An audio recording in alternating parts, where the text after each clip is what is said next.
Now we'll go take her for a spin with our brand new oil.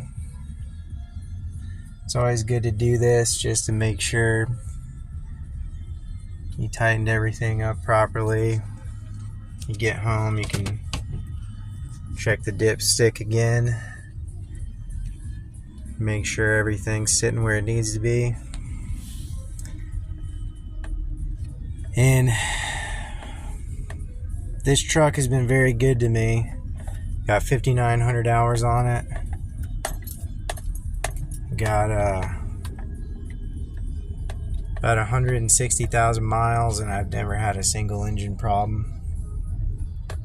Got new brakes on this truck, new suspension. And really, if you take care of your vehicle, it'll take care of you. It's Chad Rose, Go Screw Yourself Auto. Thank you. Have a good day. Okay, now that we've checked the dipstick, know our oil levels where we want it.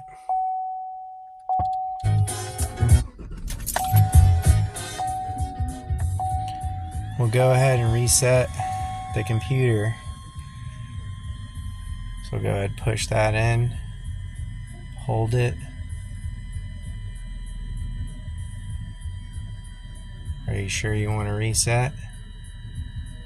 Well, yes we are. Push it in. Looky there. 100%. And a great way to avoid any catastrophe after we let our engine oil set a little bit. Pull this dipstick out here.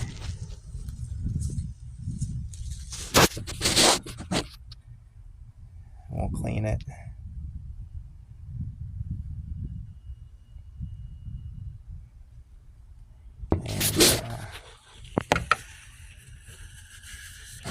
See where we're sitting.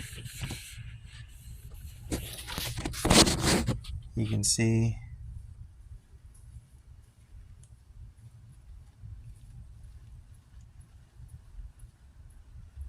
about where we want it. Clean it off real good.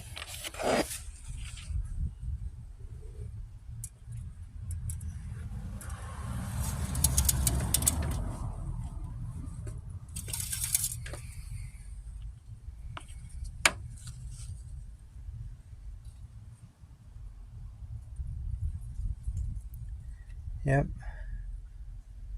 It looks like we're right where we want to be. So we know you have a successful oil change. Now we got all of our oil in. I'm going to take the last couple little drops. I'm going to use them to lubricate that cap. Not only does that help the cap go on nice and snug, it also prevents that gasket from dry rotting. And here in Florida, dry rotting is a real concern.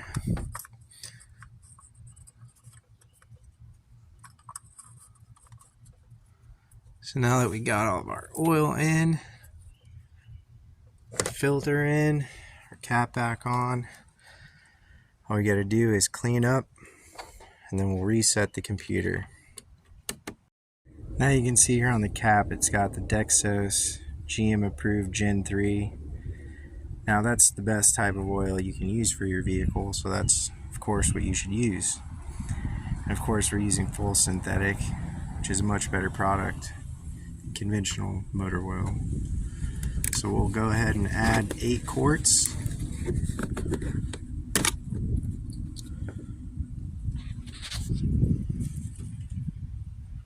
You see how the way the jug is vented, if you turn it to the side there, should run in there nice and smooth.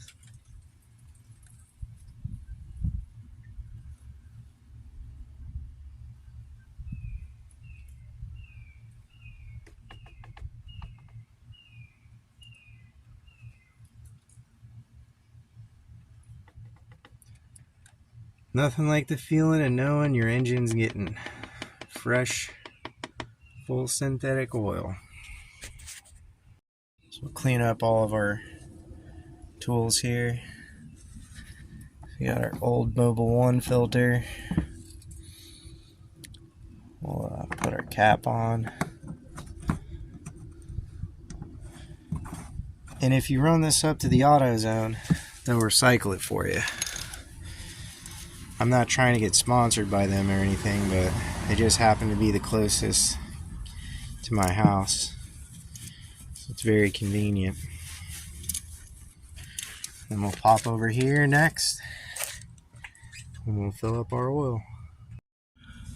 So we got the new oil filter hand tightened on. And really good and hand tight, and then just a few turns with the wrench is about all you need, because you don't want to be fighting this thing off next time. We'll get a few good turns on it, just so it's nice and snug with the gasket. And that's good and tight on there. Then we'll also go ahead and just give a few turns on the drain plug. She's good and tight. So now we know we're good and tight. We're not going to be leaking any oil. And now is the fun part, adding the new oil. So we're filling up the filter. We'll see, just be patient with it. It'll gurgle up a little bit. Want to make sure it's topped off all the way.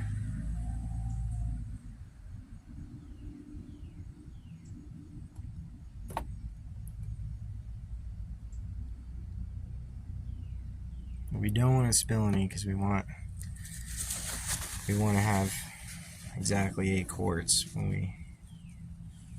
I'll just rub a little bit of oil around the gasket. Pour a little more in.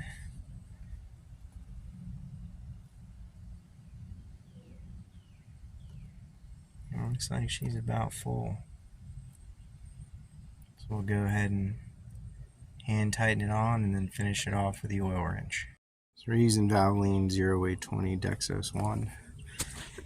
And when we install the filter, we're going to go ahead and fill it all the way up, so when we cold crank the engine, it's pulling oil right from the filter immediately. We're also going to put a little bit of oil on this gasket so it snugs in nice, goes on nice and smooth. So now we dropped our oil filter in. We're going to go ahead and screw that drain plug back in. Reach up in here. Still draining a little bit, but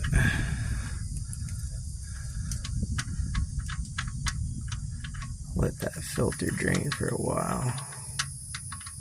And we're just going to put it in hand tight for now.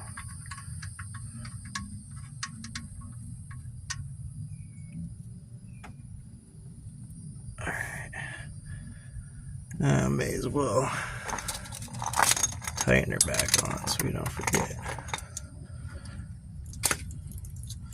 Better to do all these things at the same time so it's fresh in your mind. Oof.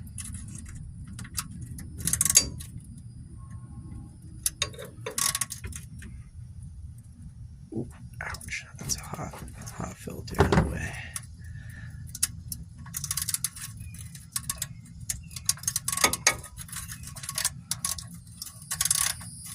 And we're not going to over crank it, so we don't want it to be too hard to get off the next time. Just enough so no oil is going to leak out of there. And I'm going to go grab the new filter and install that. Here we got our oil filter, and we're going to go righty-tighty, lefty-loosey. So we're going to grab it from this side, so that when we grip it, we get it to snug up on there. So now that we got our oil draining out, we're going to come and get the filter. Grab the filter wrench. You can pick this up at AutoZone, about $12. We're going to go ahead and unscrew that nut, drain the oil out. I've also popped the vent on my drain pan. Should add that it's good and hot, so I know it'll all drain out properly. Let me get my hand out of the way fast. Here it comes. There it goes.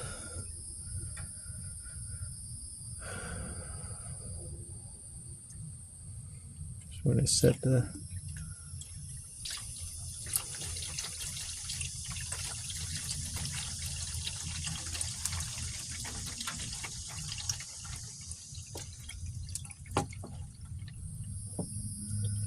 drain plug off to the side. Just let her drain. So we're actually wrong on the size. It's actually a 15 mil. So we went and grabbed our socket set. We found the drain plug right here, 15 mil, and our filter is sitting right here. So we're going to pop that plug out and go ahead and drain the oil. So if you have a Silverado, no reason to jack it up. You can just give it the old 1-2 shimmy under here.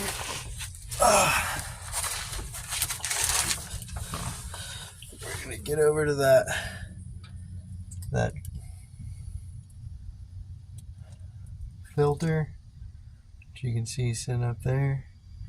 We're going to get over to that nut with our 3/8 socket. We're going to be changing the oil on a 2016 5.3 liter V8 Silverado work truck. So we got our tools here, our funnel, oil filter wrench, ratcheting socket. I'm going to use a size 3/8. This is the Craftsman Duralast from AutoZone. And we're going to be using Valvoline 0820 Dexos 1 oil. We also have, what you can't see, is our drain pan down there. We're going to drop the oil into. We recycle at AutoZone.